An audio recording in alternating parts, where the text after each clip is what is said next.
English कैसे सीखें YouTube channel में आपका स्वागत है। इस क्लास में हम इस स्टोरी के एक एक लाइन को रीड कर उसे ट्रांसलेट करेंगे और उसकी वर्ड मीनिंग आपको लिख कर बताएंगे। लिखने से वो वर्ड मीनिंग आपके दिमाग में ज़्यादा समय तक रहेगी और साथ में हम आपको ग्रामर से जुड़ी, टेंस से जुड़ी छोटी छोटी बातें भी बताएंगे, जिससे आपको इंग्लिश लिखना, पढ़ना, बोलना और समझना और अच्छे से आने लगेगा। आज की इस वीडियो में हम ढेर सारी वर्ड मीनिंग्स और सेंटेंसेस को देखेंगे। इसी के साथ आप कर दीजिए इस वीडियो को लाइक और मैं करता हूँ शुरू। इंग्लिश रीडिंग, क्योंकि ये वीडियो ट्रांसलेशन के साथ साथ रीडिंग की भी है। वंस, एक बार। वंस का मतलब होता है एक बार, एक बार। The king of the forest, जंगल का राजा। किंग का मतलब होता है राजा, ऑफ का जंगल, जंगल। ऐसे इंग्लिश में जंगल को फॉरेस्ट भी कहते हैं। फॉरेस्ट का मतलब ही होता है जंगल, और एक वर्ड होता है वुड्स। वुड्स का भी मतलब होता है जंगल। छोटे जंगल को वुड्स कहते हैं और जंगल को फॉरेस्ट। द लायन, शेर। लायन का मतलब होता है शेर। ध्यान दीजिएगा, एक होता है टाइगर। टाइगर का मतलब होता है बाघ, जो हमारा राष्ट्रीय पक्षी है, और ये है शेर। फेल वेरी इल, बहुत बीमार पड़ गया। फेल का मतलब होगा पड़ गया, पड़ गया या फिर हो गया। वेरी इल, बहुत बीमार, बहुत बीमार। इल का मतलब होता है बीमार। He was so ill that, वह इतना बीमार था कि। ही का मतलब है वह, वॉज था, सो इतना, इल बीमार, दैट की। अ फाउल स्मेल, एक दुर्गंध। फाउल स्मेल का मतलब होगा दुर्गंध, या फिर जिसे हम कहते हैं बदबू। केम आउट, आने लगी। केम आउट का मतलब होगा आने लगी, आने लगी। ऑफ हिज बॉडी, उसके शरीर से। बॉडी का मतलब होता है शरीर, हिज उसके। व्हेन द एनिमल्स, जब जानवरों ने। व्हेन का मतलब है जब, द एनिमल्स जानवरों ने, जानवरों ने। हर्ड, सुना। हर्ड का मतलब है सुना। हर्ड हियर का सेकेंड फॉर्म है। हियर का मतलब होता है सुनना और हर्ड है तो सुना। दैट की देयर किंग वॉज इल, कि उनका राजा बीमार है। देयर का मतलब है उनका, किंग राजा, इल बीमार है। यहाँ पर देखिए वॉज है। वॉज का मतलब ऐसे होता है था, लेकिन ये इनडायरेक्ट सेंस में है, इसलिए इसको हम है के रूप में यूज कर सकते हैं। दे वेंट, वो गए। दे का मतलब है वो, वेंट गए। वेंट गो का सेकेंड फॉर्म है। गो का मतलब होता है जाना, वेंट है तो गए। टू मीट हिम, उससे मिलने। मीट का मतलब होता है मिलना, हिम उससे। But even a few steps away, लेकिन कुछ ही कदम दूरी पर। बट का मतलब है लेकिन। इवन का मतलब ऐसे होता है भी, लेकिन हम यहां पर इसे लेंगे ही के सेंस में। आ फ्यू कुछ, आ फ्यू का मतलब होगा कुछ, स्टेप्स कदम, अवे दूर, कुछ कदम के दूरी पर ही। फ्रॉम द डेन, मांद से। फ्रॉम का मतलब है से, डेन मांद। शेर जहां रहता है उसे डेन कहते हैं। दे कुड स्मेल, वो सूंघ सकते थे। अ फाउल स्मेल, कोई बदबू। आ का मतलब यहां पर है कोई, जैसा मैं आपको हर वीडियो में बता देता हूं। फाउल स्मेल, बदबू। सो, इसलिए। सो का मतलब है इसलिए, इसलिए। दे ऑल पुट, उन सभी ने रख लिया। दे ऑल का मतलब है उन सभी ने, पुट रख लिया, रख लिया। देयर हैंड्स, अपने हाथों को। हैंड्स का मतलब होगा हाथ। ऑन देयर नोजेस, अपनी नाकों पर। देयर का मतलब है अपने, नोजेस नाक। To keep off the smell, दुर्गंध को दूर रखने के लिए। कीप ऑफ का मतलब होता है दूर रखना, दूर रखना। स्मेल का मतलब यहां पर फाउल स्मेल से ही है, जिसे हम बदबू कह रहे हैं। द लायन आस्क्ड देम, शेर ने उनसे पूछा। आस्क्ड का मतलब है पूछा, आस्क का मतलब होता है पूछना, आस्क्ड है तो पूछा, देम उनसे। द रीजन फॉर इट, इसका कारण, रीजन का मतलब होता है कारण, फॉर इट इसका या फिर इसके लिए। अ डियर, एक हिरन, डियर का मतलब होता है हिरन। एंड अ डंकी, और एक गधा, एंड का मतलब है और, एक डंकी गधा। ध्यान दीजिएगा, इसे डोंकी भी पढ़ते हैं, डंकी भी पढ़ते हैं। स्पोक अप, बोल पड़े, स्पोक अप का मतलब है बोल पड़े, बोल पड़े। एक हिरन और एक गधा बोल पड़े।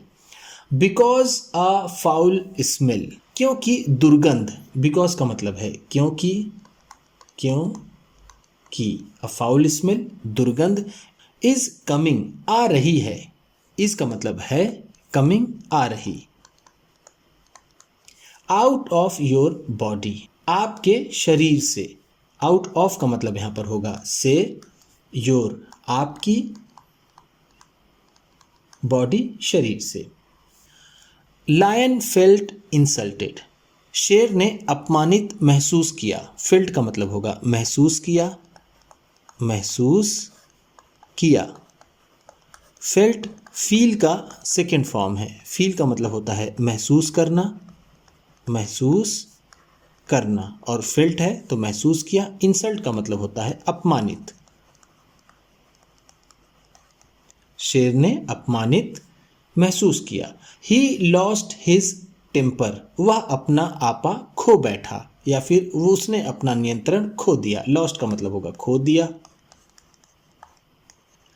हिज अपना, टेम्पर का मतलब यहां पर होगा आपा या फिर नियंत्रण। एंड और किल्ड देम, और उन्हें मार दिया। किल्ड का मतलब होगा मार दिया, मार दिया। किल का मतलब होता है जान से मारना, किल्ड है तो जान से मार दिया। देम उन्हें, उन्हें किन्हें, हिरन और उस गधे को। ऑल द एनिमल्स, सभी जानवर, ऑल का मतलब है सभी, एनिमल्स जानवर, रैन अवे भाग गए, रैन अवे का मतलब है भाग गए। टू सेव देयर लाइव्स, अपनी जिंदगी बचाने के लिए, सेव का मतलब होता है बचाना, देयर लाइव्स अपनी जिंदगी, देयर का मतलब होगा अपनी, लाइव्स जिंदगी। वन डे एक दिन, वन का मतलब होता है एक, डे दिन। अ क्लेवर मंकी केम, एक चालाक बंदर आया। क्लेवर का मतलब है चालाक,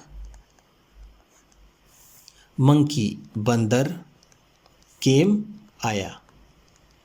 टू मीट द लायन, शेर से मिलने के लिए। मीट का मतलब जैसा मैंने आपको ऊपर बताया मिलना, लायन शेर। द लायन आस्क्ड हिम, शेर ने उससे पूछा। Weather a foul smell was coming out of his body, कि उसके शरीर से दुर्गंध आ रही है या नहीं। वेदर का मतलब होगा यहाँ पर या नहीं। जब हम कोई सवाल पूछते हैं इस तरह का कि ये होगा या नहीं, तो हम वेदर का यूज़ करते हैं। द मंकी हैज़ सीन, बंदर ने देख लिया है। हैज़ सीन का मतलब है देख लिया है, देख लिया है। ध्यान दीजिएगा, ये हैज़ है, हैज़ के बाद ये सी का थर्ड फॉर्म सीन है। जब हैज़ या हैव के बाद वर्ब की थर्ड फॉर्म हो तो उसमें प्रेजेंट परफेक्ट टेंस होता है। सी का सेकेंड फॉर्म सॉ होता है।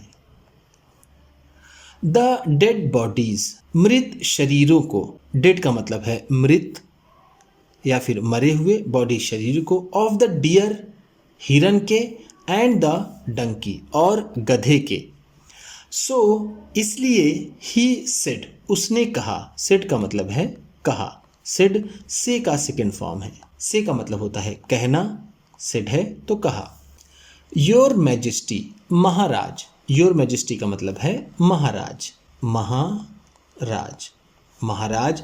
आई कांट स्मेल, मैं नहीं सूंघ सकता। स्मेल का मतलब यहाँ पर होगा सूंघना,